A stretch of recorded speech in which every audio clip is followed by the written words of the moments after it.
So just bouncing off the idea of how mentally taxing this career can be, how do you manage all the stress and pressures that come with being an agent? Well, I think you have to actually enjoy people. So if you don't enjoy people, like, again, you're going to fail right away. I actually enjoy people. And the reason I enjoy people is because there's a guy named Scott Listaway with Discovery Financial Group. I met with him, I don't know, 4 years ago. And just as like apprentice master style thing, where I was just like, hey, Scott, listen, man, I see you're a successful guy.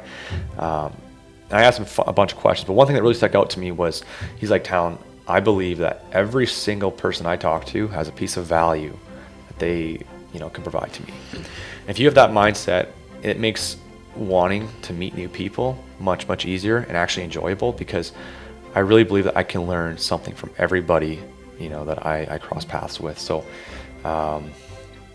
that's one way to reduce the mentally taxing part. The B is you just have to have structures in place. So like my structures and my routines are, okay, phone goes on silent at 9 p.m. at night.